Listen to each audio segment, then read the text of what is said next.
નમસ્તે વિદ્યાર્થી મિત્રો, વિષય નામાના મૂળ તત્વ, ધોરણ 11, પ્રકરણ 5, હિસાબી સમીકરણ અને ધંધાના વ્યવહારો. આ ચેપ્ટરની અંદર આપણે હિસાબી સમીકરણ અને ધંધાકા વ્યવહારનો વાત કરવાની છે. હિસાબી સમીકરણ એટલે શું? તમે અગાઉના ચેપ્ટરમાં શીખી ગયા છો. હિસાબી સમીકરણ એ બરાબર સી પ્લસ એલ થાય. એ એટલે અસેટ, અસેટ એટલે મિલકતો, સી એટલે કેપિટલ, કેપિટલ એટલે મૂડી, એલ એટલે લાયબિલિટીઝ, લાયબિલિટીઝ એટલે દેવું. પ્રસ્તાવના: નાણાકીય હિસાબી પદ્ધતિનો મહત્વનો ઉદ્દેશ નાણાકીય હિસાબો તૈયાર કરવાના છે. હિસાબોમાં વેપાર ખાતું, નફા નુકસાન ખાતું અને પાકા સરનો સમાવેશ થાય. કંપનીના સ્વરૂપોમાં વેપાર ખાતું અને નફા નુકસાન ખાતાના સ્થાને આવકના પત્રકો પણ તૈયાર કરવામાં આવે છે. વર્ષના અંતે નફા નુકસાન ખાતું બંધ કરી પાકા સરો એમાં લઈ જવામાં આવે છે. આ અંગેની વિગતો આપણે ભાગ 2માં કરશું, એટલે ત્યારે એ વધારે વસ્તુ સમજાવીશ. પાકું સરવૈયું 2 ભાગમાં વહેંચાયેલું છે, જે આપણે અત્યારે એક સમજવાનું છે. એક છે મૂડી દેવા અને બીજું છે મિલકતો. પાકા સરવૈયાને 2 ભાગમાં વહેંચવામાં આવે છે. એક છે મૂડી દેવા અને બીજું છે મિલકતો. દરેક ધંધાકીય વ્યવહારની આખરી અસરો તો પાકા સરવૈયાની ઉપર દર્શાવેલી અંગે મૂડી અને દેવા તેમજ મિલકતો પર પડે છે. દ્વિનોંધી નામા પદ્ધતિ પ્રમાણે ઉપરના બંને અંગેના સરવાળા હંમેશા સરખા થાય છે. એટલે પાકું સરવૈયું છે ને એ ધંધાની આર્થિક સ્થિતિ દર્શાવે છે. હિસાબી પદ્ધતિની ભાષામાં આ અંગેના મૂડી દેવા બાજુ અને મિલકત લેણા બાજુ તરીકે ઓળખવામાં આવે છે. આ અંગે સમીકરણ સ્વરૂપે નીચે પ્રમાણેની બાબતો આપણે સમજવાની છે. સમીકરણ તમારું આવું થશે: એ બરાબર સી પ્લસ એલ.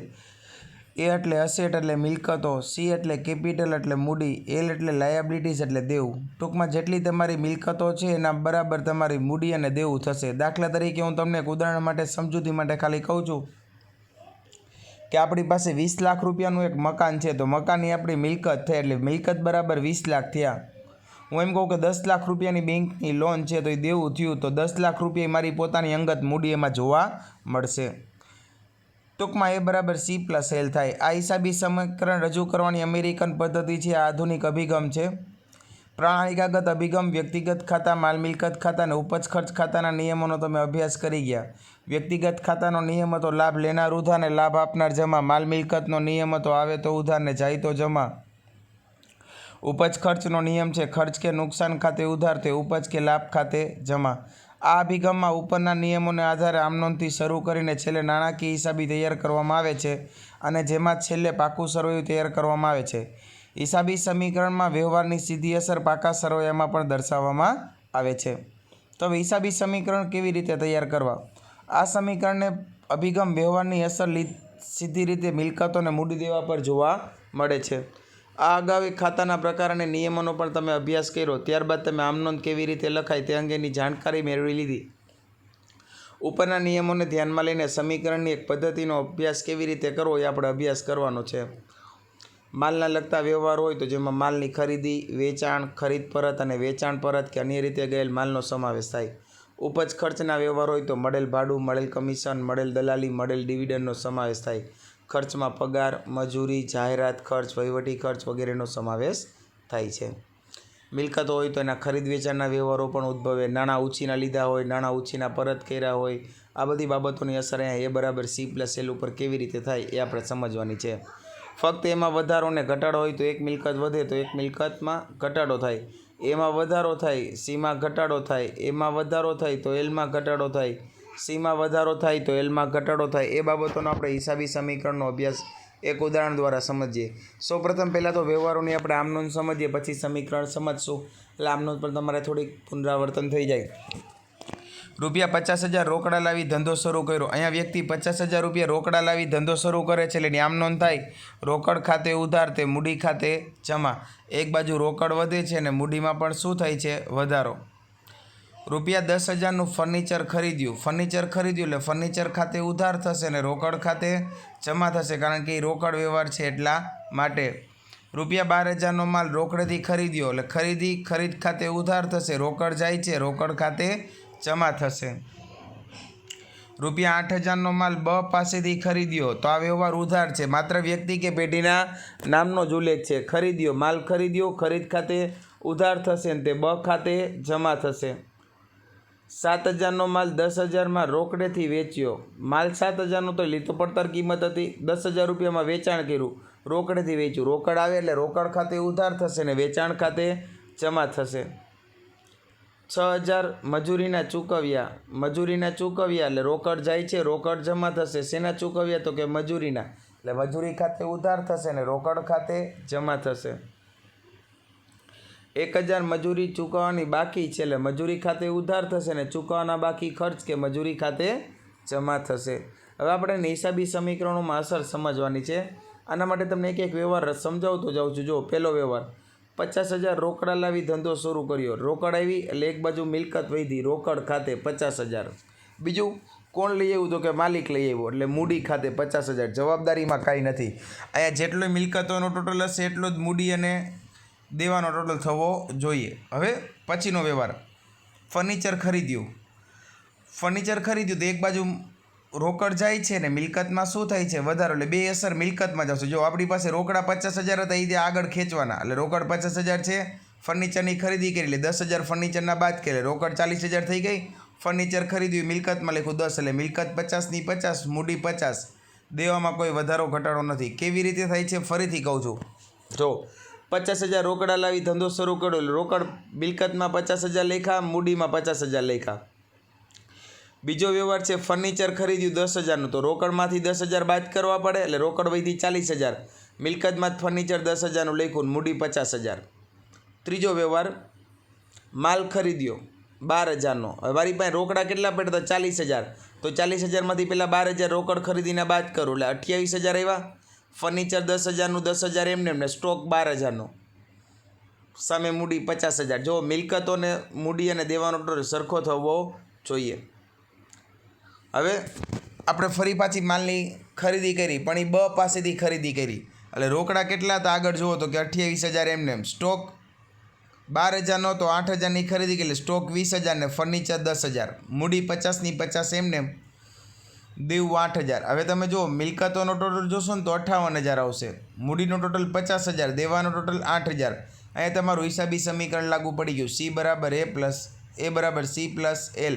જેટલી મિલકત હોય એટલી એની સામે મૂડી અને દેવું એટલું હોવું જોઈએ.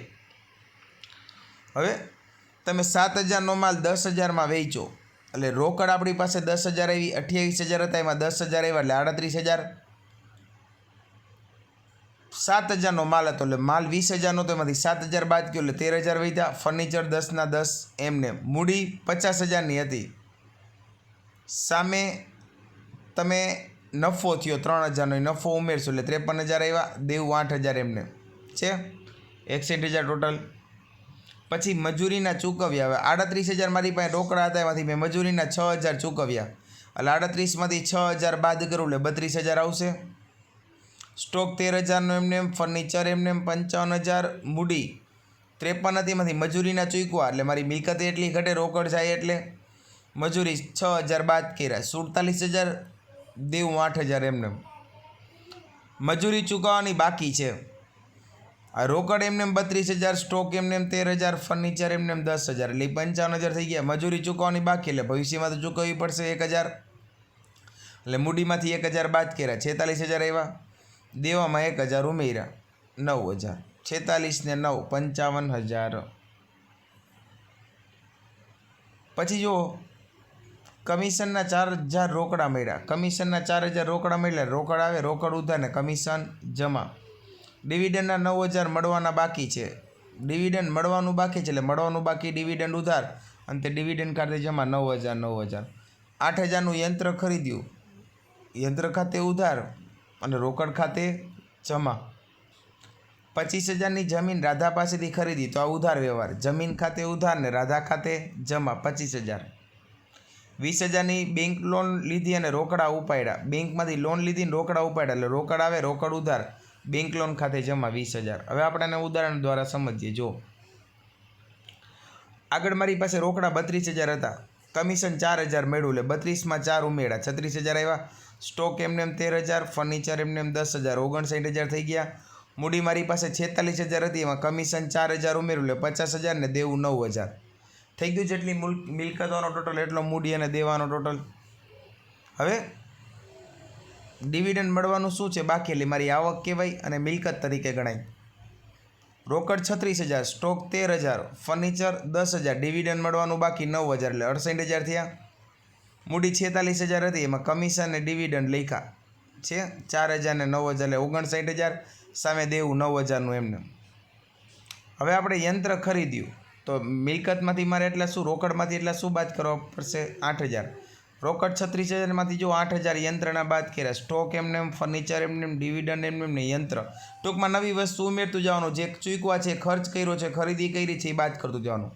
મૂડી, કમિશન, ડિવિડન્ડ એમને એમ અને દેવું પણ એમને એમ, કારણ કે મિલકતો વધે છે ને મિલકતો ઘટે છે એટલે. પછી આપણે રાધા પાસેથી જમીન ખરીદી તો જો રોકડ, સ્ટોક, ફર્નિચર, ડિવિડન્ડ અને યંત્ર બધું એમને નીચે એક જમીન વધારાની લખી છે.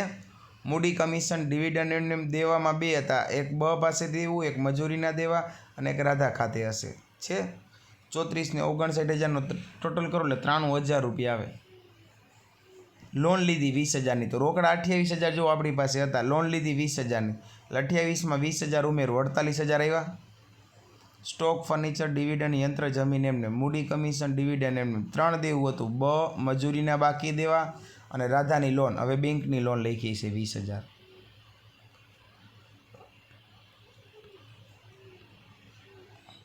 હજી આપણે એક ઉદાહરણ દ્વારા સમજીએ તો તમને વધારે સારી રીતે ખ્યાલ આવે. જો રમેશ દ્વારા 20,000 રોકડા 10,000નું ફર્નિચર લાવી ધંધો શરૂ કર્યો. રમેશે 20,000 રોકડા અને 10,000નું ફર્નિચર લઈ આવ્યો. રોકડ ઉધાર, ફર્નિચર ઉધાર, મૂડી જમા. અસર આપણે જોતા જઈએ, જુઓ તો તમને ખ્યાલ આવશે. રોકડ ઉધાર, ફર્નિચર ઉધાર, મૂડી જમા છે.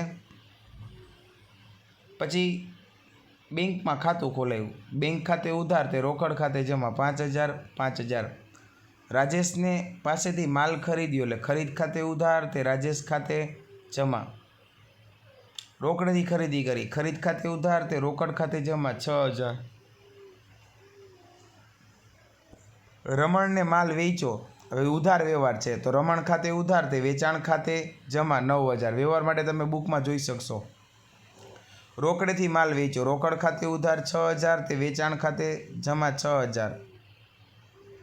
હવે આપણે આની હિસાબી અસર 6ની શીખીએ. જો તો એક તો હું રોકડા ને ફર્નિચર લઈ આવ્યો એટલે મારી મિલકત હોય હતી રોકડ 20,000, ફર્નિચર 10,000, 30,000 આવ્યા. મૂડી સામે 30,000, દેવું કાંઈ નથી.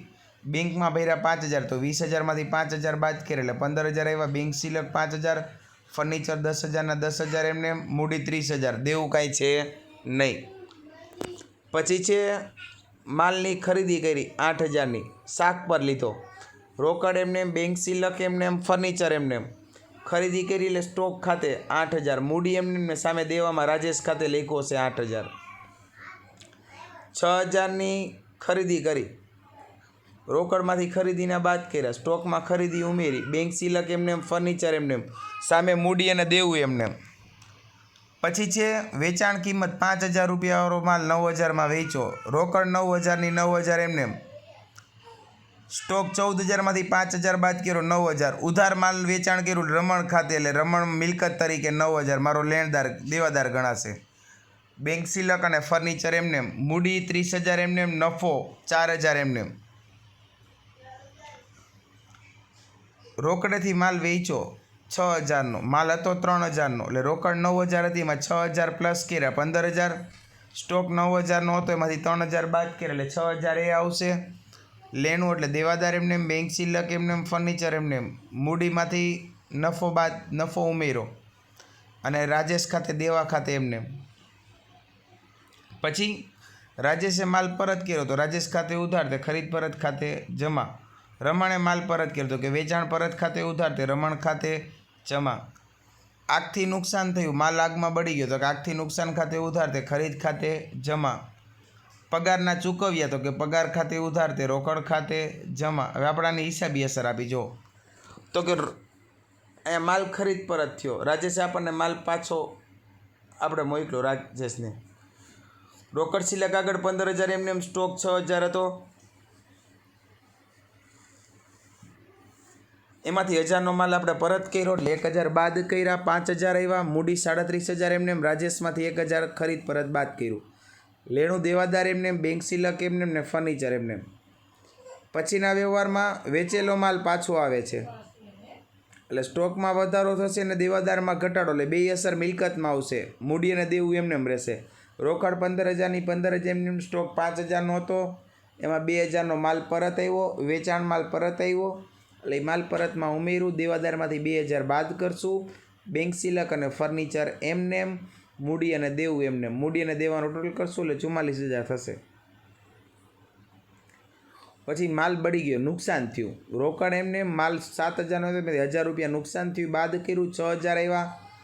મારા દેવાદાર, બેંક સિલક, ફર્નિચર એમને મૂડીમાંથી 1000 રૂપિયા બાદ કરવા પડશે, કારણ કે મારી મૂડીમાં પણ એટલો શું થાય છે, ઘટાડો, દેવું એમને. પછી પગારના ચૂકવા, તો રોકડ 15000 છે, એમાંથી પગારના ચૂકવા 2000 બાદ કરશું, સ્ટોક એમને, લેણું એમને, બેંક સિલક એમને, ફર્નિચર એમને, મૂડીમાંથી પગારના ચૂકવા એટલે એ પણ બાદ કરશું અને દેવું એમને. પછી પગાર ચૂકવવાનો બાકી છે, તો કે પગાર ખાતે ઉધાર, તે ચૂકવવાના બાકી પગાર ખાતે જમા 1000. કમિશન મળ્યું, તો કે રોકડ ખાતે ઉધાર, તે કમિશન ખાતે જમા. ડિવિડન્ડ મળવાનું બાકી છે, તો કે મળવાના બાકી ડિવિડન્ડ ખાતે ઉધાર, તે ડિવિડન્ડ ખાતે જમા. વીમા પ્રીમિયમ ચૂકવ્યું, તો કે વીમા પ્રીમિયમ ખાતે ઉધાર, તે રોકડ ખાતે જમા. આપણે હિસાબી અસર જોઈએ. જો અહીંયા પગાર શું છે, ચૂકવવાનો બાકી, તો કે મિલકતો એમને, રોકડ એમને, સ્ટોક, દેવાદાર, બેંક સિલક, ફર્નિચર જે આગળ હતું એમને. મૂડીમાંથી પગાર ચૂકવવાનો બાકી એટલે 1000 બાદ કરશું, ભવિષ્યમાં તો ચૂકવવો પડશે 33000. રાજેશનું દેવું હતું ને ચૂકવવાનો બાકી પગાર બીજું 1000 આવ્યો એટલે 8000 ને 33000 એટલે 41000 રૂપિયા થવા જોઈએ. કમિશન મળ્યું એટલે રોકડ 13000 છે, એમાં કમિશનના 4000 ઉમેરશું એટલે 17000 આવ્યા. સ્ટોક, દેવાદાર, બેંક સિલક અને ફર્નિચર એમને જો છે. મૂડી મારી પાસે 33000 હતી, એમાં કમિશનના મેળા એટલે મૂડીમાં ઉમેરવા પડે, દેવું એમને 8000નું. પછી આપણી પાસે છે ડિવિડન્ડ, શું છે, મળવાનું બાકી, રોકડ એમને, સ્ટોક એમને, મળવાનું બાકી, ડિવિડન્ડ લખ્યું, દેવાદાર એમને, બેંક સિલક એમને, ફર્નિચર એમને. મૂડી 37000 છે, એમાં ડિવિડન્ડ મળવાનું બાકી છે એટલે 2000 ઉપજ ગણાશે, એ પ્લસ કર્યા એટલે 39000 એવા દેવામાં રાજેશ અને પગાર એમને 8000, ટોટલ 47000. વીમા પ્રીમિયમ ચૂકવું એટલે 17000માંથી 500 બાદ કર્યા, 16500. તમે જો સ્ટોક એમને, લેણું એમને, પગાર દેવાદાર એમને, બેંક સિલક એમને, ફર્નિચર એમને. મૂડીમાંથી વીમાના બાદ કરશું, રાજેશનું દેવું અને બાકી પગાર એમને. હવે આપણે કમ્પ્યુટર ખરીદ્યું અને એ શાક પર ખરીદ્યું, તો કમ્પ્યુટર આવે એટલે મિલકત કહેવાય. કમ્પ્યુટર ખાતે ઉધાર, તે શ્રી કૃષ્ણ કમ્પ્યુટર માર્ટ ખાતે જમા. ઉપાડ કર્યો, ઉપાડ ખાતે ઉધાર, તે રોકડ ખાતે જમા. રાજેશને ચૂકવી આપ્યા, તો રાજેશ ખાતે ઉધાર, તે રોકડ ખાતે જમા. રમણ પાસેથી મળ્યા, રોકડ ખાતે ઉધાર, તે રમણ ખાતે જમા. હવે આપણે એની હિસાબી અસરો જોઈએ. જો તો આપણે ફર્નિચર લીધું, રોકડ એમને, સ્ટોક એમને, ડિવિડન્ડ એમને, દેવાદાર એમને, બેંક સિલક એમને ને ફર્નિચર એમને. કમ્પ્યુટર લીધું એટલે મિલકતમાં ઉમેર્યું કમ્પ્યુટર ખાતે. મૂડી એમને 3 દેવા હતા, રાજેશ, પગાર, આ 2 દેવા હતા ને કોમ્પ્યુટર શ્રી કૃષ્ણ કમ્પ્યુટર વધારાનું લખ્યું. 38500 16000 54500 થાય. ઉપાડ કર્યો એટલે મૂડી ઘટે અને રોકડ ઘટે. રોકડમાં 16500માંથી 1000 બાદ કર્યા, 15500. મૂડી 38500, એમાંથી ઉપાડના 1000 બાદ કર્યા, 37500. બાકીની બધી વિગતો એમને. રાજેશને ચૂકવ્યા, રાજેશને ચૂકવા એટલે રોકડમાંથી 7000 બાદ કરશું, સ્ટોક, લેણું, દેવાદાર, બેંક સિલક, ફર્નિચર, કમ્પ્યુટર એમને, મૂડી એમને. રાજેશમાંથી 7000 બાદ કરી રાજેશનું દેવું ચૂકવાઈ ગયું, માત્ર 2 દેવા વિધા ચૂકવવાના બાકી, એક પગારના અને એક કમ્પ્યુટરના. રમણ એ પાલે રોકડ આવે, રોકડ ઉધાર, રોકડમાં એટલા પ્લસ કર્યા, 8500 7000 ઉમેર્યા, 15500. સ્ટોક એમને, ડિવિડન્ડ એમને, દેવાદારનું જે લેણું હતું એ બાદ કર્યું, દેવાદાર પાસે કાંઈ લેવાના રહેતા નથી. બેંક સિલક એમને, ફર્નિચર એમને, કમ્પ્યુટર એમને, મૂડી અને દેવામાં 2 એમને, એમાં કોઈ વધારો ઘટાડો થતો નથી. નાણાકીય હિસાબી પદ્ધતિમાં હિસાબ નીચે વાર્ષિક હિસાબો તૈયાર કરવા માટે જુદા જુદા તબક્કામાંથી પસાર થવું પડે. આ માટેને આમ નોંધ, પેટા નોંધ, ખતવણી, કાચું સરવૈયું, હવાલાના આધારે વાર્ષિક હિસાબ તૈયાર કરવા પડે. તમે આમ નોંધ શીખી ગયા, પેટા નોંધ આપણે આના પછીના ચેપ્ટરમાં અભ્યાસ કરશું, ખતવણી પણ પછી સમજાવીશ, કાચું સરવૈયું પછી. આમ એના માટે 3 ખાતા બનાવવા પડે, વેપાર ખાતું, નફા નુકસાન ખાતું અને પાકું સરવૈયું. દ્વિનોંધી નામા પદ્ધતિના આધારે વેપાર ખાતું બંધ કરી તફાવત નફા નુકસાન ખાતે લઈ જવાય. નફા નુકસાનની બાકી એ પાકા સરવૈયામાં દર્શાવવામાં આવે છે. એટલે પાકું સરવૈયું છે જે તે ધંધાની આર્થિક સ્થિતિ કે ચિત્ર રજૂ કરે છે. સમીકરણની પદ્ધતિમાં નામાના તમામ નિયમોનું પાલન કરવામાં આવે છે, પણ અહીં વ્યવહારોની સીધી અસર દ્વારા પાકું સરવૈયું કેવી રીતે તૈયાર કરવું તે સમજવામાં આવેલ છે. આ અંગેની સમજૂતી ફરીથી પ્રકરણ ધંધાકીય એકમના નાણાકીય પત્રકો ભાગ 2માં આપણે વધારે સારી રીતે એનો અભ્યાસ કરીશું. નમસ્તે.